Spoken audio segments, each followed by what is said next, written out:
Hi,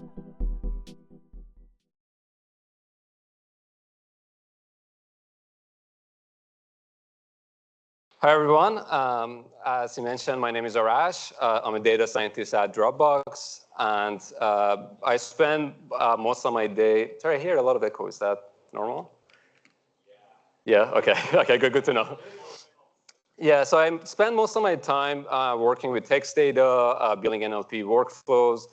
And the topic that I want to focus on today is, given all the changes in the NLP field in the past couple of years with generative LLMs, as we set up our workflow, develop our workflows, what is the role of generative LLMs and what is the role of conventional NLP? And the more interesting question, how can they work together? So I will share some of our frameworks and approaches that we regularly apply and how we incorporate generative LLMs into our regular workflows. So as I mentioned, the NLP landscape has completely changed in the past couple of years. And we all use generative LLMs everywhere. We use them to build chatbots. We use them for text classification tasks. We use them for information retrieval, RAGs, and the list goes on. So a question that naturally comes up and is being asked very frequently nowadays is, given so much capabilities that these LLMs have, does conventional NLP still have a role to play? So what do I mean by conventional NLP? Basically, the non-generative AI approaches. Usually, they involve building your own supervised or unsupervised frameworks. And probably the most popular way is to use smaller transformer-based models, for example, BERT-based models, T5-based models. But you can also think of more traditional frameworks as well. So now the question is, are these models still relevant? Do we still need to train our own supervised models or unsupervised models? Or we can simply replace them by generative LLMs? And the answer, in my view, is conventional NLP still remains very, very essential, because the idea here is that you build small frameworks, whether supervised or unsupervised, and they are designed to do very specific tasks. And so because they are small, they are more scalable, they are less expensive, and they tend to be more reliable in workflows, in production flows. And also because they have been designed to do very specific tasks very well, in many use cases, they still outperform pre-trained LLMs. So the right way of thinking about this, in my view, is not whether generative LLMs are so powerful that it can simply replace conventional NLP, but to realize that both, like all these approaches come with their own benefits, their own limitations. And the question is, how can we combine them? How can they work together to further enhance our workflows? So we will talk about that in detail. But first, I want to compare them a little bit. When does it make more sense to use generative LLMs? When does it make more sense to use conventional NLP? Obviously, it depends on your task. If your task, for example, requires a lot of complex reasoning, then yes, it makes more sense to use generative LLMs. They are far superior in that sense, and they're probably the right approaches. So we are basing this comparison for the types of tasks where all these approaches are viable. So specifically, we will be focusing on clustering and classification as examples, but a lot of the ideas that we'll cover today can be applied to other types of supervised or unsupervised tasks. So for these types of tasks, when you are selecting the right type of approach, there are certain questions you need to ask, certain questions you need to consider, and one of the most important ones, scalability. If you are thinking about using generative LLMs, well, they are very large model. They tend to be slower, they tend to be more expensive, they require a lot of resources to run. So given all these costs, and given the volume of your data, given the size of your task, are they scalable? On the other hand, if you are thinking about building your internal models, that also comes with costs. You probably need to label data. You need to spend time, resources to build your models, to deploy them, to maintain them. So given all these costs, is it well justifiable to build your own models? Another consideration is accuracy. Well, the pre-trained LLMs, are they accurate enough for your task? If not, of course, there are some things you can do. You can change your prompts. You can change the model. But for some tasks, that's not enough. some tasks have nuances that pre-trained models simply cannot capture. And in those cases, you need to fine-tune that. You can think of a scenario where you have a product, for example, and that product has a lot of terminology, very specific terminology that is quite different from normal English language. So that's a use case that can benefit from fine-tuning. So if you are in that situation where you need to fine-tune a model, if possible, fine-tuning models like BERT-based models or T5-based models are much easier and much less expensive. So in short, generative LLMs are very powerful solutions. If you are dealing with small data sets, or you're working with larger data sets, but your task is infrequent. If, for example, you're doing a one-time ad hoc, then it doesn't make sense to train a model just to use it once. Also, if accuracy from the pre-trained model is acceptable for your use case. And also something that is very specific to classification tasks, if your labels are not static, that is, if you need to add new labels all the time, which is a very common problem with new products. You want to be able to track new things almost every day. And in these situations, you need a more flexible framework. And generative LLMs provide very strong zero-shot or few-shot frameworks. On the other hand, conventional NLP frameworks can be very strong. When you are working with a very large volume of data, you want to run them regularly. For example, you want to run them daily in your work and your production flow. So you need more scalability. You need better cost efficiency. And if you need to fine-tune and if you need an easier method to fine-tune, these models can, or more conventional approaches can provide some benefits. And also something that is very important, if you need to be able to repeat and reproduce your exact results, then this is very, conventional frameworks can provide that. So generative LLMs are non-deterministic by nature, which is perfectly fine for a lot of use cases, but for some use cases, you need to be able to repeat your results. And if you are in that situation, then you can definitely benefit from more conventional approaches.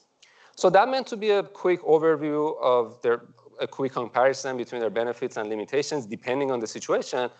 But now let's talk about how they can work together. How can we incorporate generative LLMs into normal conventional frameworks? So let's start with text classification as a use case. Let's say we've decided to build a text classification model. So how can we use generative LLMs in that case? So one of the main challenges that come with training classification models, if not the biggest challenge, is having labeled data sets. So in an ideal world, you randomly take a large sample of data, you manually label it, ideally you would validate the label, especially if multiple people have been labeling, you want to ensure consistency across the labels. But that comes at a massive cost. So depending on the size of your data and depending on the complexity of your labels, are you just labeling based on positive or negative sentiments, or you have tens or hundreds of tags capturing different parts of your product? So depending on these factors, this can be a very time-consuming and very, very expensive process. And this is where generative LLMs can be very, very powerful. So you can use generative LLMs to prepare labeled data sets in multiple ways. One of them is directly using them to label data. And one of them is data augmentation, creating synthetic data, training data points. And we will talk about that in more detail. So this is the good side of it, but there's also a caveat. We just talked about generative LLMs being very expensive. So now, so if you just simply ask the generative LLMs to label a very, very large volume of data, that's also expensive. So now we're talking about reducing the cost of manual labeling, but increasing the cost of using generative LLMs. So the question is, how can we reduce the volume of the data that needs to be labeled for the model to learn the task? There are very popular frameworks, different types of semi-supervised learning. But the one area that I want to focus on is active learning that we use very frequently. And as you will see, active learning can work very, very well with generative LLMs. So active learning is a type of semi-supervised learning with a major unique characteristic. So there is a human in the loop. The idea of semi-supervised learning is you start with a small labeled data set, a huge amount of unlabeled data. And the idea is instead of just using your small labeled data set, the model can generalize better if it also leverages the unlabeled data. In some cases, it works. In some cases, it doesn't work as well. But active learning, how does that work specifically? So like any other semi-supervised framework, you start with a small labeled data set, large unlabeled data. You train an initial model based on your labeled data. You use that, you run prediction on your unlabeled data. You use the predictions. Based on the predictions, you take a small sample from your unlabeled data. You manually label that sample, and then you add it to your training data. And then you repeat that process a few times until your model converges or you achieve an acceptable level of performance. Now, the most important part of active learning is how you take that sample.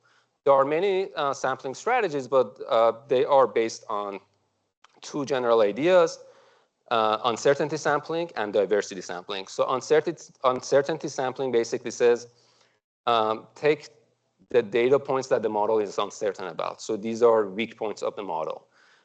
For example, if for a given data point, the model assigns 51% class probability to for one class and then 49 class probability for another class, that's an example that the model is struggling with, and that potentially can be a very good training point. Diversity sampling means basically make sure your sample represents your entire feature space. Don't take sample from just one segment of your data. And the core idea of active learning is by focusing on uncertain examples and diverse examples, representative examples, you can significantly reduce the number of data points that your model needs to learn the task because you construct high quality data set that way. And in practice, that can be very significant. It can be 60%, 70%, or even more reduction in data labeling. But there's also a limitation, so that's still a manual process. Even if you reduce the cost by 30%, that's still, or by 70% and to 30%, that's still a lot of manual, that's still a lot of data to label manually. And this is where active learning and generative LLMs can partner very well. They can mutually help each other. So how does that work? So active learning can help generative LLMs, and we talked about that. So basically, active learning can reduce the number of data points that needs to be labeled, so it brings down the cost of using generative LLMs. But also, generative LLMs can be incorporated into the process in multiple ways. So it can help us to prepare that initial labeled data set, whether it's through data labeling or data augmentation. Also, it can, at the end of every step where we take a sample of uncertain data points, it can help us, well, to label data, but also to generate examples that are similar to those uncertain points. Remember, those uncertain points are the model's weak points. So we're further reinforcing the model at its weak points, basically where the model requires more reinforcement. So basically, LLMs can help active learning to be faster, more efficient, and more effective. But now we've been talking about generative LLMs label data for us and augment data for us, but how does that work exactly? So let's start with data labeling. So you can think of a couple of scenarios. In the first scenario, it's a simpler case. The accuracy of the LLM is acceptable for your use case. And the only reason you're not using that as your main solution because you need a more scalable solution. So you need a smaller model to do a similar job to the large LLM. This is a simpler case because you can just take the LLM output as a ground truth.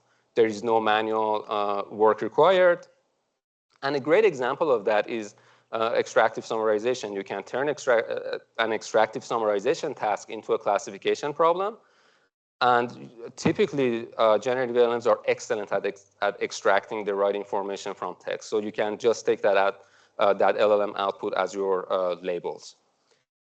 In the second scenario, you can't simply take the LLM labels as the ground truth, and you need to manually validate the labels. So there is manual work here, but there's a difference. So the manual work is not to validate, is not to label data from scratch, but rather validate the labels. So if the initial labels from LLMs are decent, which is usually the case depending on the model, of course, that can save you a lot of time. And maybe it's worth mentioning that again, that you can, regardless of the scenario, you can bring down the cost using active learning. Now, let's talk about data augmentation. So how does that help? So that can help us increase the size and coverage of data where we have low coverage. So in a classification setting, you can think of a scenario where you have, like, for example, 10 labels. For 8 out of 10 labels, you have a lot of examples. For 2 of the labels, you don't have a lot of data coverage. So you can use data augmentation to cover some of that data gap. Also, sometimes you want to increase the diversity and complexity of your data. You want your model to generalize better. So that can help. And I need to mention this as well. Data augmentation is not a new idea. It's always been around. But it hasn't been too successful for NLP use cases for different reasons.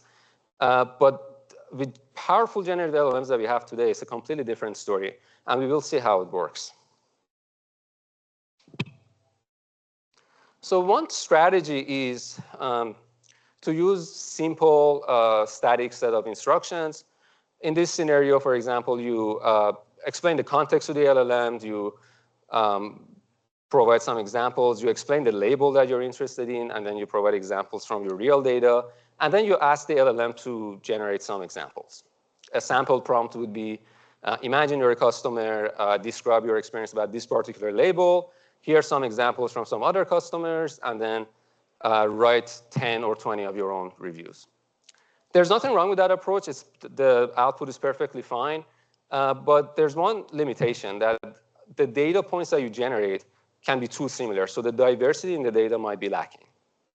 So to address that, we use the Evolving Instructions framework, Evolve Instruct in short, which is developed by Microsoft. So I will cover that at a high level, but if you're interested to learn more about this, I've added the main paper here. And there are also more papers showing excellent examples. So if you're interested in this, or you have use cases where you can benefit from synthetic data, I highly recommend checking their papers. But at a high level, the objective here is to use LLMs to construct instruction-based data sets. So, and then you use that data set to fine-tune LLMs. So remember that LLMs are instruction-based models, so you need instructions to fine-tune them. And what this approach says is, instead of manually constructing those instructions, you use LLMs to do that. And what they show in the paper is not only it saves a significant amount of time, but the LLMs that are fine-tuned using LLM constructed data outperform, in many cases, outperform the ones that have been fine-tuned with manually constructed data, which shows LLMs are very capable at training or creating high-quality training points. How it works at a high level, basically, you start from a very simple seed instruction. You define a number of transformations, and then you evolve that instruction by applying these transformations to it. I've added a very, very simple example here, just to show you the idea. But again, for better examples, you can check their papers. They have much, much better examples. But here I've defined a set of instructions. I have a simple seed instruction, sort a list of numbers. I apply these instructions, and I end up with 3 new data points. So how does that apply to us? We're not talking about instructions or instruction-based models. So how does that help us? So we apply this framework with a slight variation. So instead of evolving our instructions or our prompts, we directly evolve our data points. So we apply this framework directly on our data points. So let's work through an example. So let's say I define 2 types of transformations, very simple. One is hypothetical scenario, that is, take the data point, basically say the same thing, but now within a hypothetical setting. And adding complexity is very broad. It can be adding length, it can be adding more context, but in practice, you want probably more transformations and more refined ones. The number of steps is 3. That means I want to apply these 2 transformations 3 times in random orders to get 1 data point. And then the last parameter basically says I want to repeat that process 3 times to get 3 data points. So let's see how it works in practice. So I start from this simple data. We would like to add more licenses to our team. So this simple data set, or data point, is about adding more licenses. So I run it through 3 different paths. Each path applies the transformations 3 times in random orders. And at the end of each path, I end up with a generated data point. And if you go through these data points, they're all about adding licenses, but they have a lot more context. They have more complexity.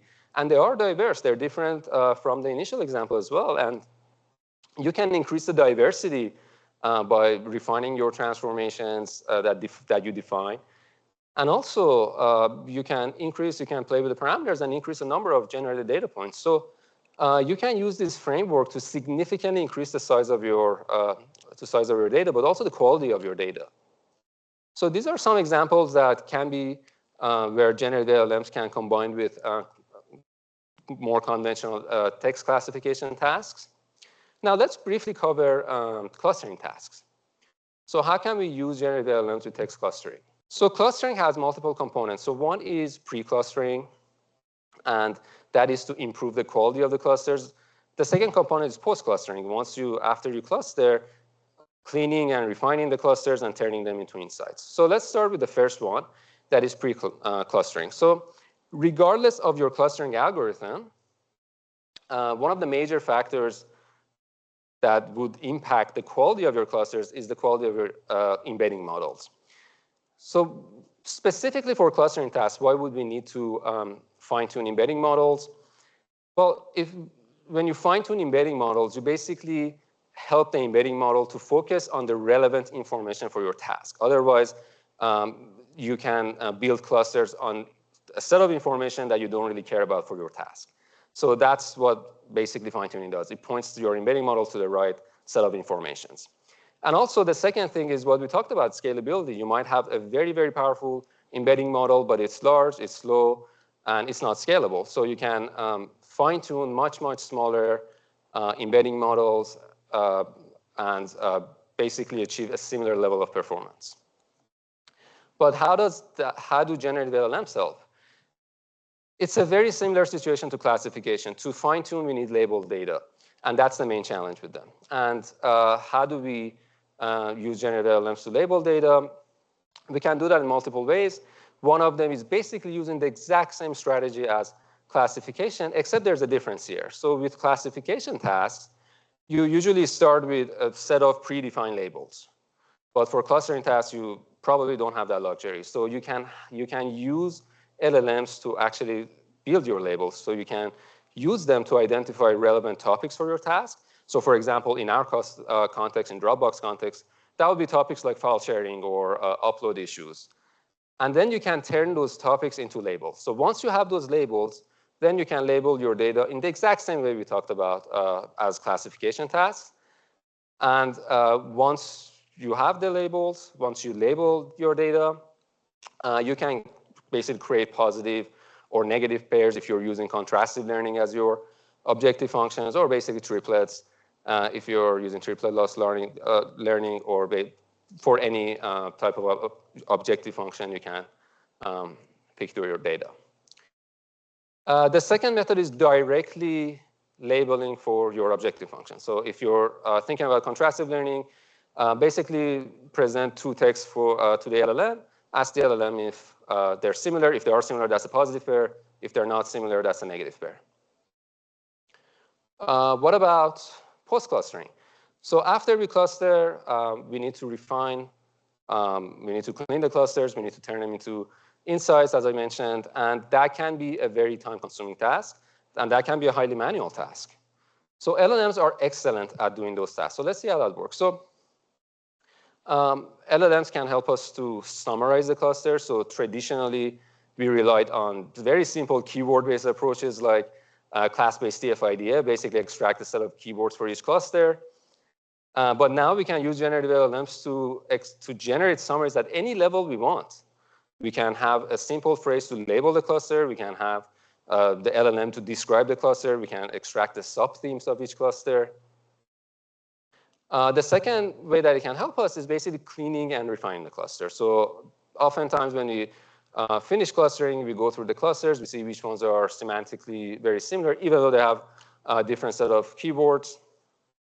And if they're highly overlapping, we merge them. If they, on the opposite end, if they are too broad, we break them down into more granular clusters. And LLMs are also excellent at that task. So for example, you can ask the LLM, identify labels that are semantically similar, potential candidates that can be merged. And then basically that becomes your starting point instead of going through every single cluster.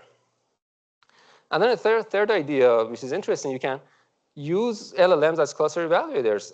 Typically, we rely on metrics such as silhouette score or inertia method and these sort of metrics, which is perfectly fine, and they work very well, but they are indirect way of measuring the quality of specifically text clusters, because with text clustering, the best clusters are the clusters that are most coherent to human readers, not necessarily the clusters with best silhouette score.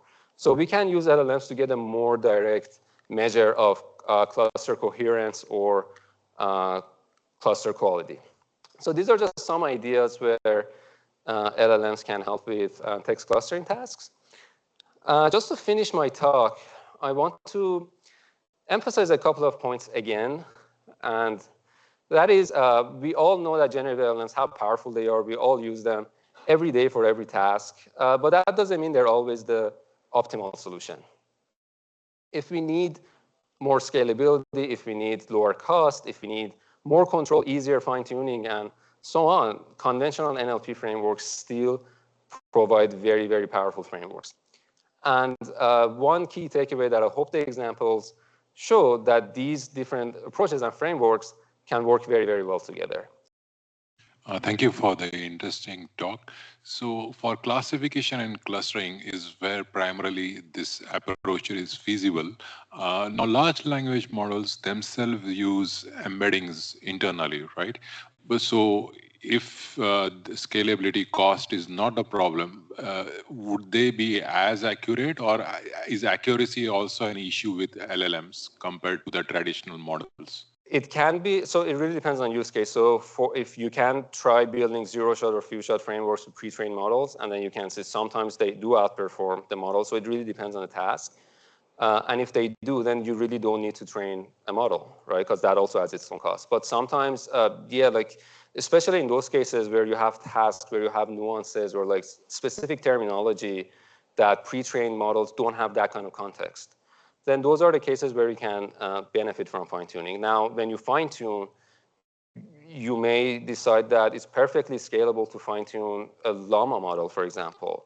But more often than not, there's that limitation that these are very expensive models to fine-tune, right? So this is when that BERT-based models are still very relevant, T5-based models are still very relevant.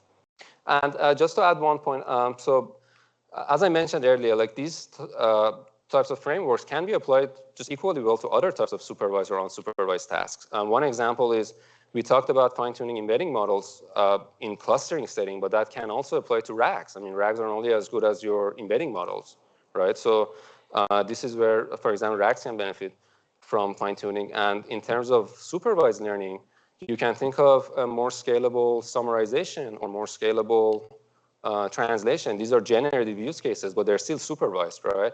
And you can follow the same approach there. A lot, a lot. So we have a lot of data from various sources. So personally, I work with the customer experience and customer success, and as part of that, I'm also part of the Voice of the Customer program. So the goal here is to capture customer feedback from a large number of sources. They can be surveys, they can be app reviews, they can be support tickets and sales calls. These are very long texts as well, so that's where you can benefit from like summarization and these sort of things. But you also want to structure all these texts into, like basically turn them into more structured formats. And that's when classification and all that can become helpful. But now you're talking about a large volume of unlabeled data. So if you want to build your classification, for some products, you may have use cases with only a few hundred data points, like newer products, then pre-trained LLMs are perfectly fine. But if you want to analyze support tickets, there are like thousands of support tickets every day. If you want to analyze sales calls, these are very, very large data. They can go like, we can have up to like hundreds of thousands of data, right? So for those cases, you need like more scalable framework. And this is where, and without any labeled data. And this is where you can use some of these frameworks to basically label your data and Yeah, that makes sense.